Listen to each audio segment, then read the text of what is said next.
Mequion, meus irmãos, recebam a paz do Senhor. Por gentileza, tome o seu assento. Eu vou introduzi-los à mensagem expositiva.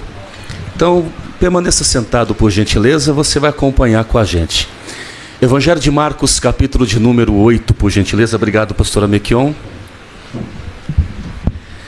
Evangelho de São Marcos, capítulo 8, versículo 22.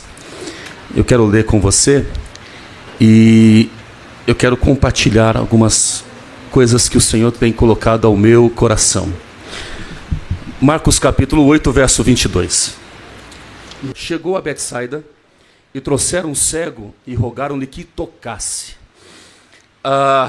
Às vezes a gente espera que Deus vai fazer as coisas do nosso jeito. Eles estão trazendo um cego.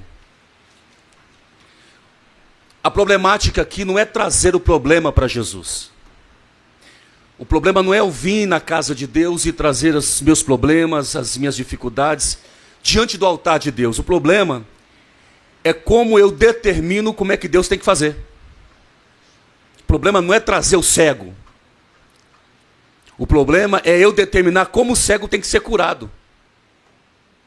Então eu quero que você pense comigo hoje algumas coisas que Deus ministrou ao meu coração. Eu olhei para esse texto e vi que acontece com a gente.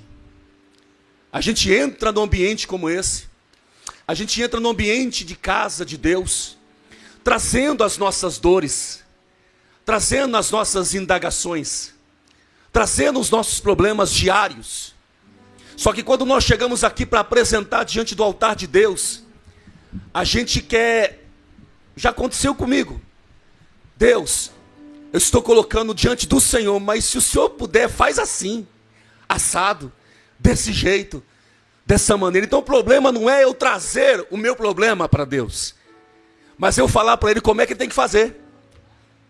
Aí Deus vai ensinar algumas coisas para nós hoje à noite, que vai abrir a nossa mente e o nosso coração para entender que Deus vai fazer do jeito dele. Porque o jeito de Deus é diferente do meu jeito, é diferente do nosso jeito. Então, olhando para esse texto, eu começo a analisar que ele tem as suas maneiras diferentes de agir como nós. Nós agimos de forma em que, quando eu olhei para o texto, Deus gritou no meu coração. Que muitas das vezes eu chego no culto de oração na terça-feira, pastor Clemente, pastora Mequion, e eu coloco os meus problemas, as minhas dores, e falo para Deus, Deus, se o Senhor puder fazer assim, assim, assim. Aí Deus gritou no meu coração e disse, então se é tão fácil, faz você.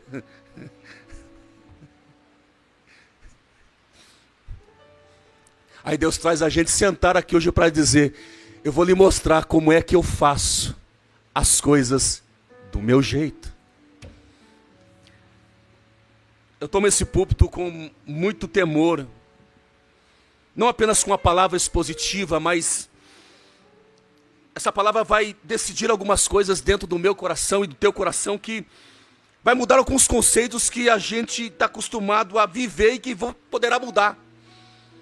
Dentro dos 35 milagres que Jesus fez e que se manifestou no livro de Marcos, 18 deles estão registrados neste livro, as quais Mateus, Marcos e Lucas, eles são conhecidos como textos sinóticos.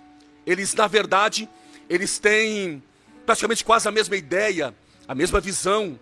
Então eles vão usar alguns milagres de Jesus, algumas curas, alguns acontecimentos, que dentro da mesma perspectiva, dentro do mesmo olhar, dentro da maneira como eles enxergam a forma como Jesus está operando os seus milagres. Entretanto, Marcos terá uma definição importante dentro da sua área da escritura, da sua parte linguística, da sua parte de se manifestar ao olhar dele, que esse livro ele é praticamente destinado ao povo romano.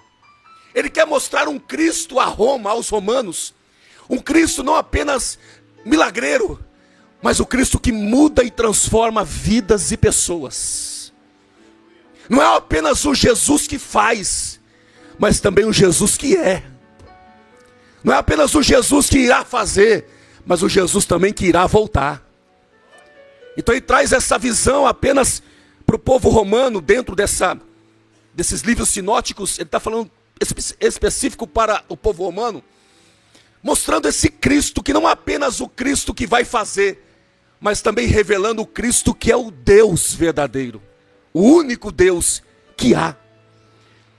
Eu olhei e vendo a história, olhando um pouco para dentro da história bíblica, eu encontrei que Marcos, ele não foi o discípulo direto de Cristo. A história vai contar que Marcos, ele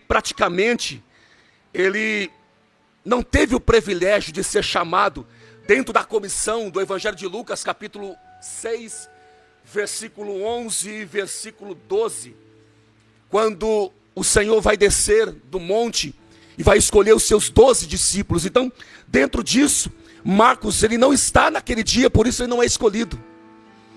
Mas eu pesquisei dentro da história e percebi que os pais da igreja, eles vão dizer que o livro de Marcos são cartas relatadas de Pedro.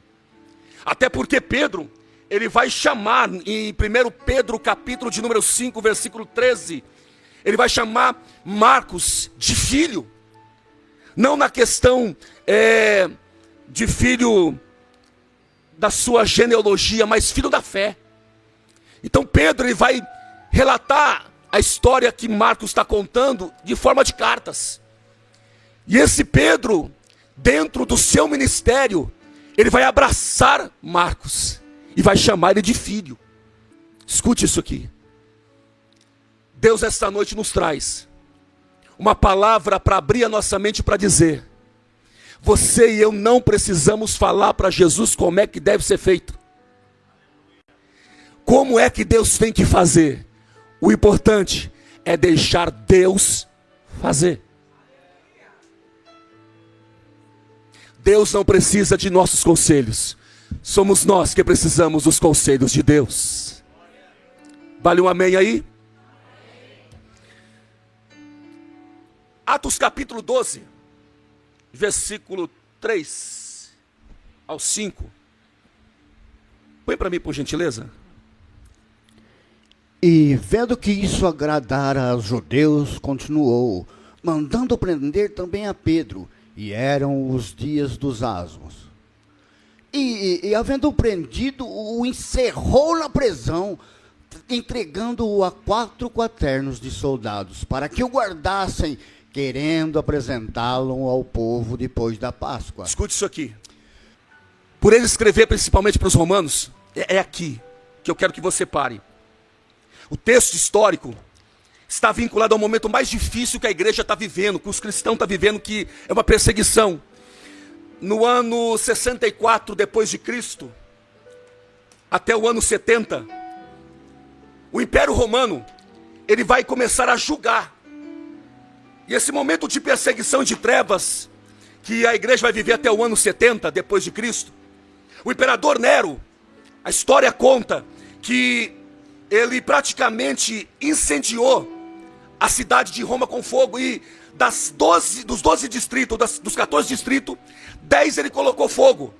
E desses 10 que ele colocou fogo, ele vai colocar a culpa nos crentes. A partir daí, começa a perseguição de Roma, no período de Nero, do imperador romano. Só que a história vai dizer que o general Tito, ele vem e invade Jerusalém. Ele começa a levar Jerusalém a um cativeiro, a uma perseguição, a um sofrimento, a uma angústia. O que eu quero dizer para você é que quando Tito invade Jerusalém, ele pega as peças importantes do templo e leva para bem longe. Deixa eu falar uma coisa de Deus para o seu coração. Deus conhece a história de cada um de nós. E o inimigo vai fazer de tudo para incendiar a história da nossa vida. Ele vai querer botar fogo e colocar a culpa até mesmo em nós. dizendo que nós somos culpados, mas nesta noite Deus nos dará sabedoria e entendimento à luz da Bíblia, para que haja livramento e que a mão do Senhor não saia de cima de nós. Vale um amém aí? Continuando a parte histórica, de tantas coisas que a perspectiva de Marcos vai relatar do Cristo, ele também vai dizer do Cristo servo. O Cristo que vai servir dentro da igreja, ou dentro da figura que Marcos quer mencionar. Ele praticamente quer relatar aos romanos que esse Cristo também veio para servir. Ele veio para se tornar um servo. Capítulo 10 de Marcos, verso 45, porque o Filho do homem também não veio para ser servido, mas para servir e dar a sua vida em resgate de muitos. Era isso que Marcos queria colocar no coração de Roma.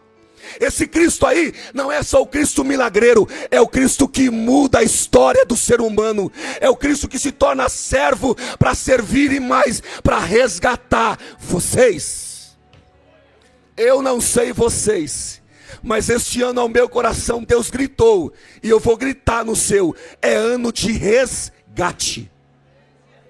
Eu vou repetir, é ano de resgate. Resgate da fé, resgate da alegria, resgate do amor, resgate da esperança, resgate de confiança em Deus, resgate de uma vida espiritual ativa e única com Deus. E o mais importante, o resgate de Deus sendo o centro da nossa vida. Quantos recebem isso ao seu coração? Como eu sempre digo, eu não vim impressioná-los como pregador. Não quero aqui, não, eu quero ser só a voz de Deus da Bíblia para você nessa noite. Este poderá ser o ano de resgate para mim, para você, para nossa casa, para nossa família e para os nossos sonhos. Quantas pessoas precisam e necessitam ser resgatadas? E deixa eu abrir um parênteses, até nós precisamos deste resgate. Filipenses capítulo 2, verso 7. É isso.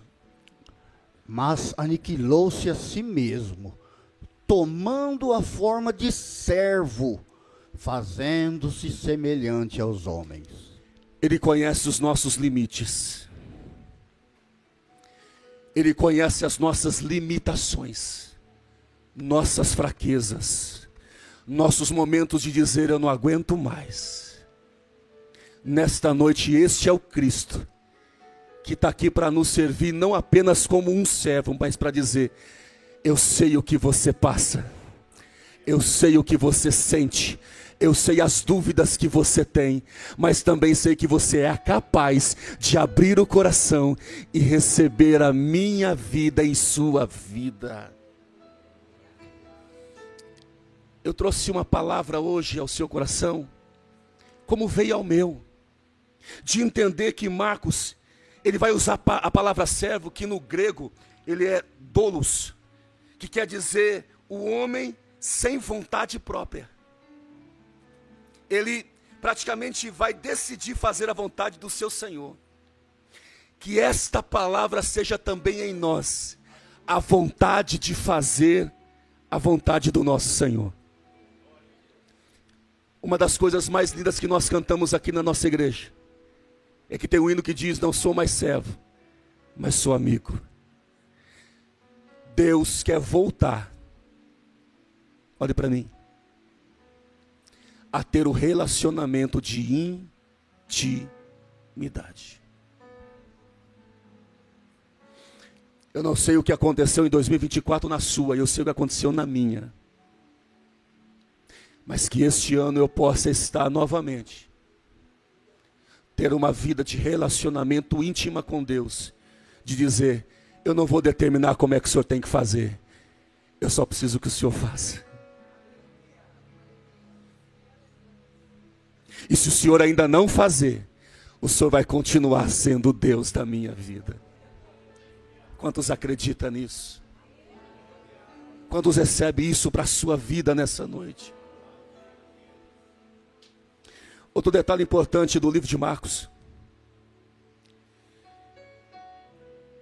é que ele decide relacionar esse Cristo com um Deus imediato.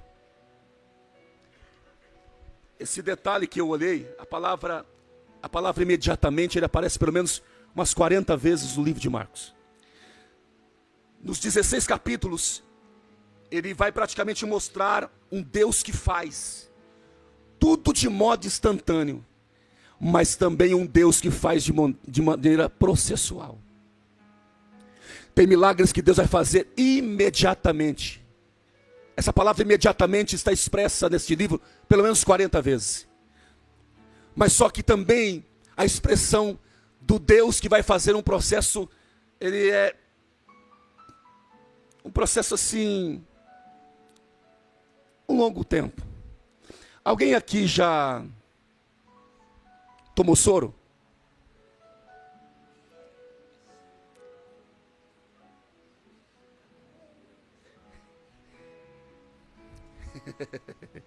Eu já tomei muito. Aí, o médico diz, você vai tomar um soro. Aí a gente chega na sala e vem a enfermeira com a bandeja. Aí a gente olha aquela bolsa e a gente fica raciocinando quanto tempo vai levar para aquilo chegar no final. A gente nem começou, nem aplicou. E a gente já olha como é que vai ser o final. Quanto tempo vai levar? Eu venho trazer uma palavra gritante no meu para o teu coração.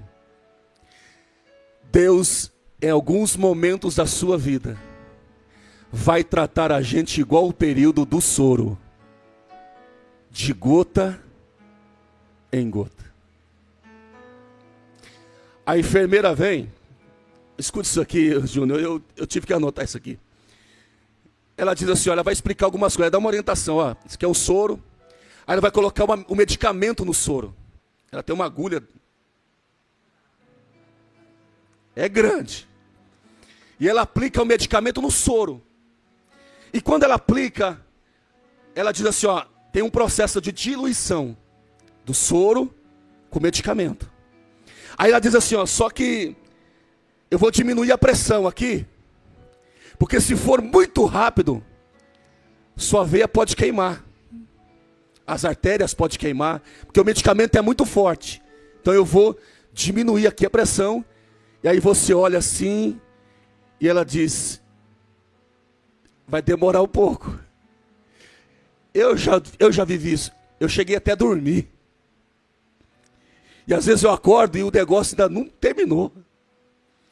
Tem processos na vida da gente que Deus vai fazer exatamente assim. Ele vai te colocar um soro, vai colocar um medicamento no soro e vai dizer, isso aí não é para hidratar, isso aí é para te curar.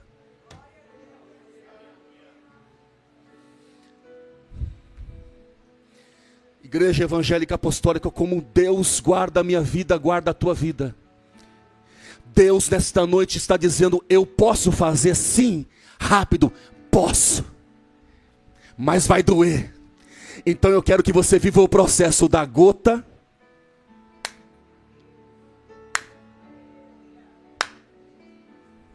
Vai demorar, mas não vai hidratar, vai te curar isso aqui.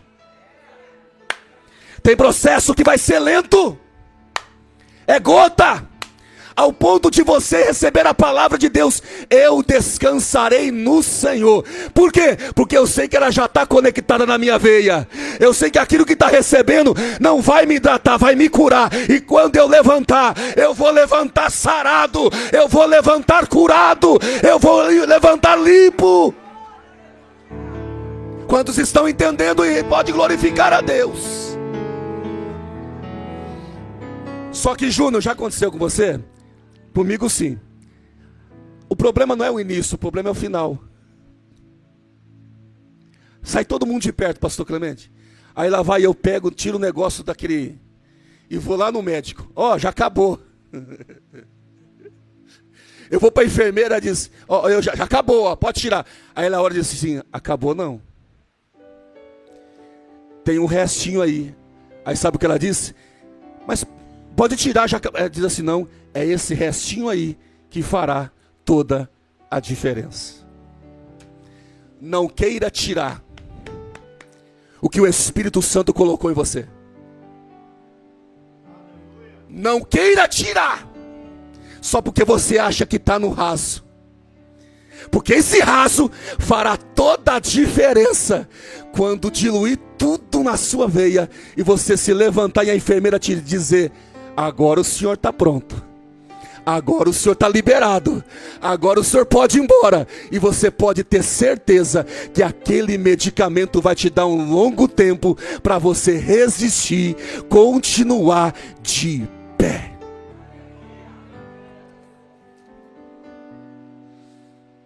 O processo da gota, de gota, vai usar, eu falo para mim, bispo, depois o senhor me corrige, para mim, depois o senhor me corrige. Eu não consigo ter paciência, porque paciência para mim é humana. E às vezes eu não consigo controlar isso. Mas eu preciso ter fé, porque fé é divina. E o que é fé? É pisar sobre um chão que eu não enxergo, mas acreditar que esse chão está me sustentando para eu poder caminhar e chegar aonde eu preciso chegar. Diga para 2 ou 3 pessoas: o processo do soro pode demorar, mas vai te curar.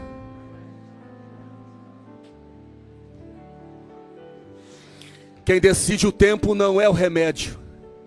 Quem decide o tempo não é o paciente.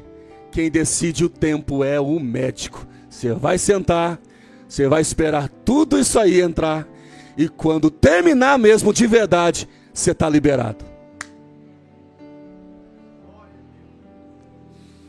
Quantos vocês estão entendendo? Estou tentando ser mais simples possível para você entender. Que nessa noite, processos imediatos. Mateus, Lucas, João, fala de Deus que seja curado, é curado. Levanta e anda, levanta e anda. Aqui não. Estão trazendo o cego. Põe para mim, fazendo um favor, 8:22.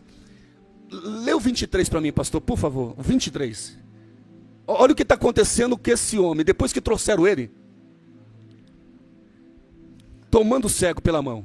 E tomando o cego pela mão, levou-o para fora da aldeia e, cuspindo-lhe nos olhos e impondo-lhe as mãos, perguntou-lhe se via alguma coisa. Segura, pastor, olha aqui, me ajuda. Estão trazendo o cego. E eles dizem para Jesus: toca nele. Jesus podia tocar? Só que Jesus vai cuspir.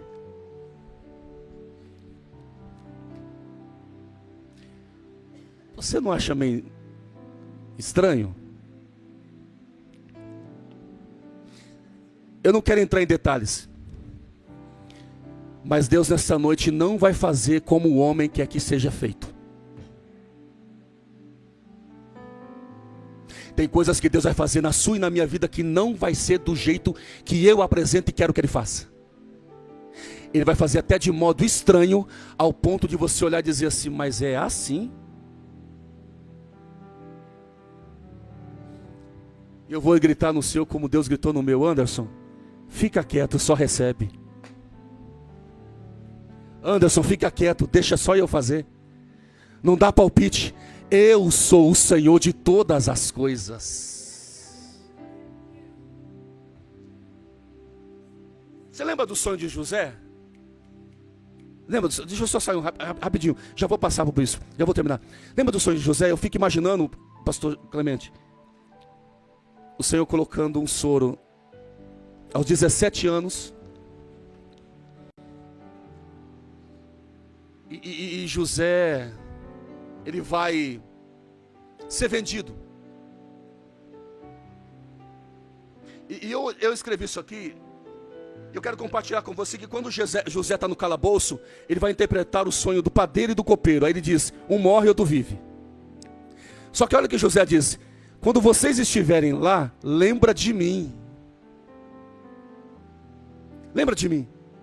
Só que Deus é tão extraordinário que Deus não permite que eles lembrem de José, porque José está dentro de um processo, de um medicamento de gota a gota.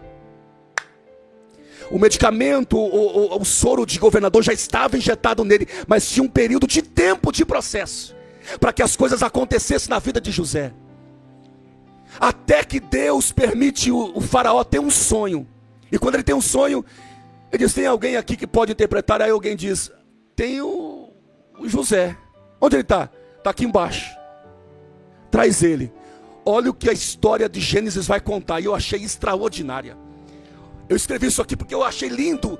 Que quando vão buscar José, a chave que deram para ele, Júnior, ele devolve a chave e diz: eu não volto mais aqui. No canto da cela tinha uma roupa. Ele se veste. E a história do Gênesis diz que ele faz até a barba.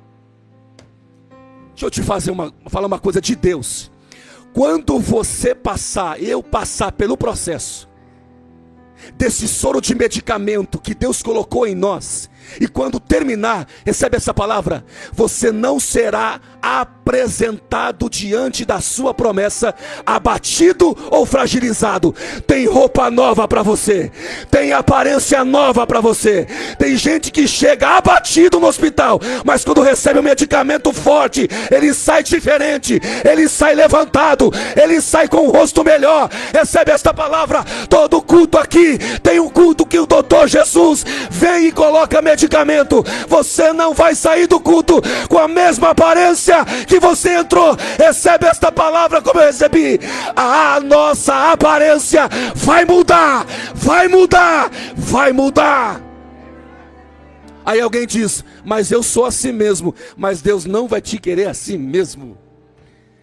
Deus vai nos mudar a cada dia. Deixa eu encerrar aqui. No capítulo 8, verso 22, Jesus tem 12 discípulos, que Jesus escolheu no Lucas capítulo 6, do 11 ao 12. E aí a história diz também que são três que são discípulos de Jesus, que seria naturais de Betsaida. Ele praticamente é Pedro, André e Filipe. No livro de João capítulo 1, verso 44. João 1, 44, puxa por favor. Só para a gente não perder a linha de raciocínio, segura só um pouquinho. Quando Jesus separa os 12, havia 3 que são da terra, naturais, nascidos em Betsaida. E alguns historiadores vão dizer que João também é o 4. Só que a Bíblia não vai dizer isso, explícito assim, claro. Então, o que a Bíblia não diz explícito, eu não vou dar voz a isso. Mas eu vou pela Bíblia, que diz que Filipe era de Betsaida, cidade de André e de Filipe. Escute isso aqui. E de Pedro. Esses historiadores, pastor Clemente, eles vão dizer para nós que eles eram sócios. João e Pedro eram sócios de comércio. Então por isso que tem uma certa ligação com a cidade de Betsaida, porque Betsaida era considerada a terra do peixe, peixaria, tinha um comércio de peixe. Então por isso que vão alinhar João a Betsaida. Mas como a Bíblia não diz muita coisa sobre isso, a gente fica com a parte mais comercial de sociedade de João com Pedro.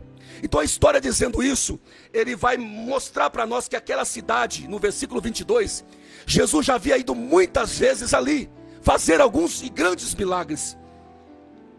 Eu observei esse texto do capítulo 8, versículo 23, que quando Jesus vai, e eles estão trazendo esse homem, e Jesus, ao invés de tocar como eles queriam, toca só nele, Jesus vai cuspir. Só que aí, pastor Clemente, corre aqui, por favor. Corre aqui, com o microfone, corre. Com o microfone mesmo, corre. Só que Jesus faz isso aqui com ele, ô Júnior, aqui. Aqui, ó. Vou cuspir não, vou ficar tranquilo. Escuta isso aqui. Jesus não tocou nele, Jesus segurou na mão dele e não soltou. Espera aí. Tem muita gente que só quer viver toque. Só que Jesus quer viver relacionamento.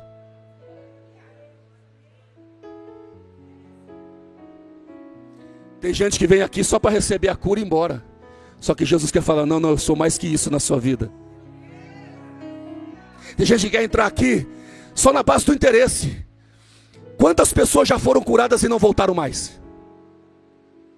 Quantas pessoas foram tocadas e não voltaram mais? Quantas pessoas foram tocadas por milagres e outras pessoas que nem levantaram da cadeira de roda, mas continua firme com Jesus? Permita, irmã Imara, com todo respeito, quantas orações fizeram para a irmã ser curada e ela não foi, mas olha a fidelidade dela com Deus. Sabe o que é isso? Cura é mais importante, não é mais importante do que isso aqui. Eu vou repetir: enquanto você está preocupado com cura, Jesus está preocupado com isso aqui. Jesus está mostrando para Betsaida: enquanto vocês querem que eu só toque, eu estou segurando na mão dele para dizer: eu vim fazer mais do que você pede, mais do que você precisa. Eu quero fazer mais, eu quero fazer mais.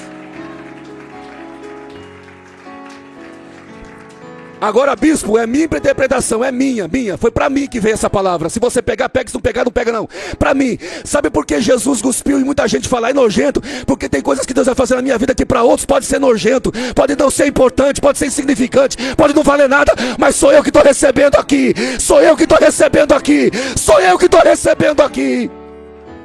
Se para outros não é importante, para mim é, porque Jesus não só tocou em mim, Jesus pegou na minha mão e disse: vem comigo para fora. Ele está tirando o homem da cidade, da aldeia. Me ajuda a pregar aqui, vamos pregar nós dois. Aqui, olha aqui, escuta isso aqui. Dá um sorriso, irmão, fica com essa cara não. Aqui, eu tinha uma avó. A sua avó já fez isso. Queria comer banana, só que a banana estava verde. O que a avó fazia? Pegava jornal, embrulhava.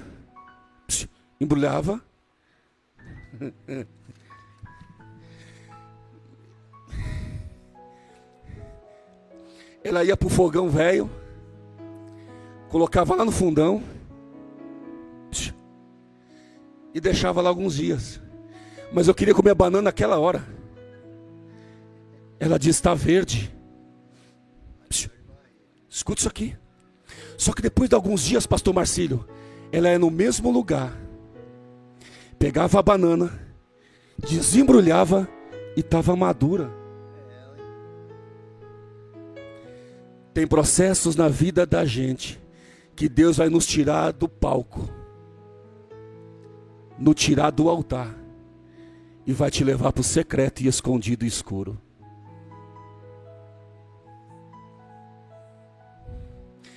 A bênção não está madura, está verde. O sonho ainda não está maduro, está verde. Então Deus vai te levar por um período lá no secreto, aonde ninguém te aplaude, aonde ninguém pega na sua mão, aonde ninguém te abraça. Mas quando chegar o tempo de Deus, você será desembrulhado.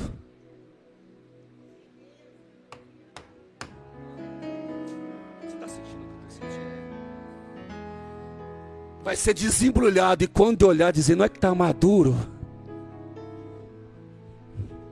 Não é que está maduro?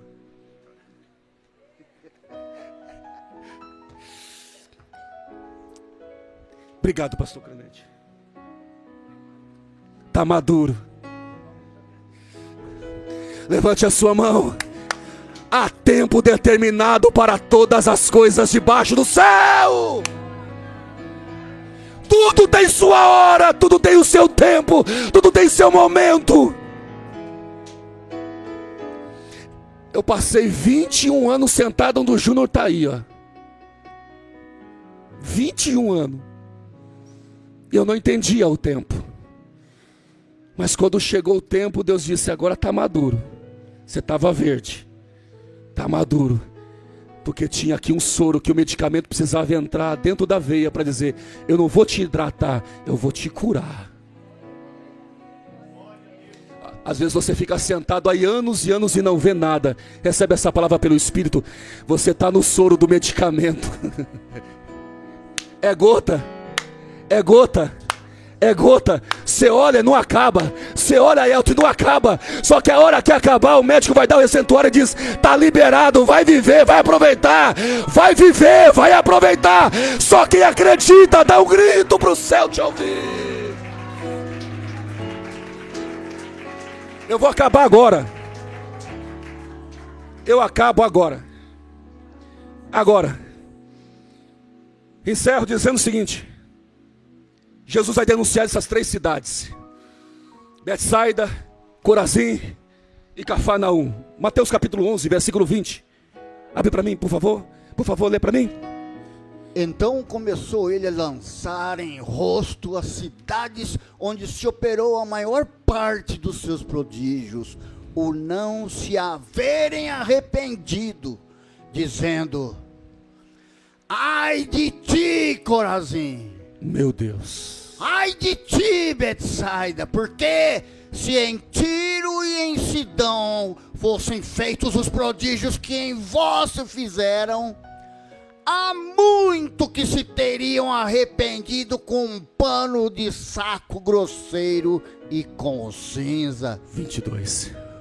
Por isso eu vos digo que haverá menos rigor para Tiro e Sidom no dia do juízo do que para vós. 23.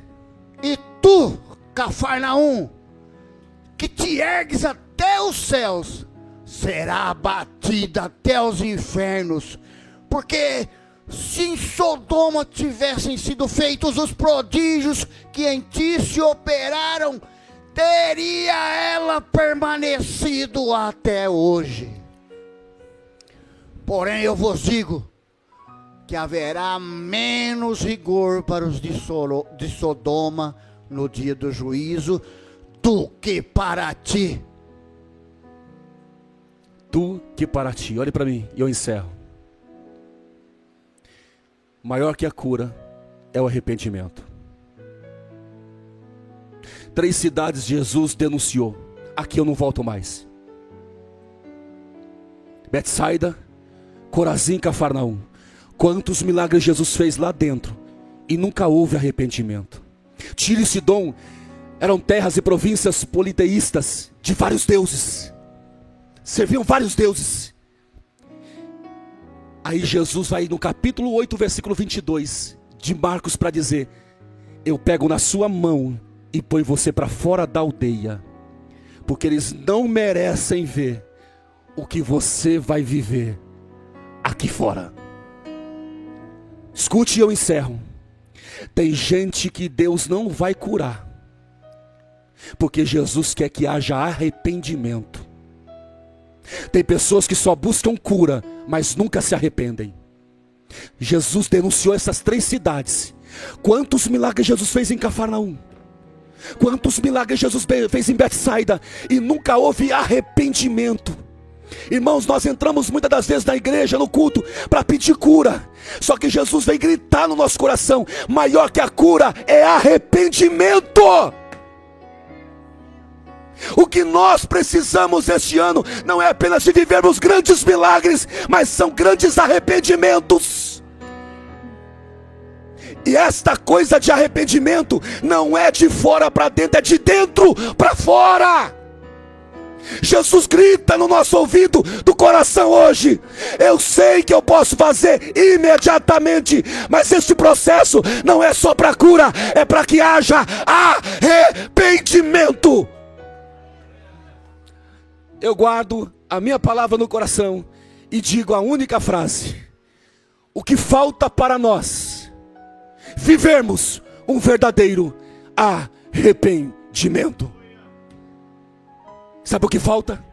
A quebra do ego, a quebra da arrogância, a quebra do eu, e deixar esse Jesus pegar na nossa mão e dizer: maior que a cura sou eu aqui. Se houver arrependimento, deixa eu te falar uma coisa, valerá mais que a sua cura, porque tem gente que já veio aqui, foi curado, mas nunca se arrependeu. Fique de pé, por favor. Júnior, por favor. Eu orando a Deus, pedindo uma palavra, pastor.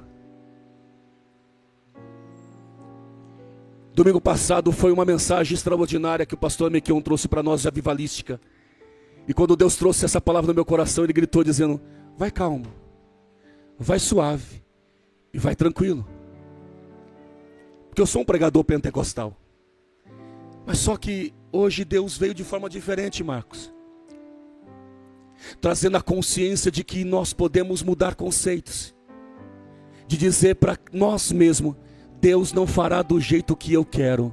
Deus fará do jeito que Ele quer.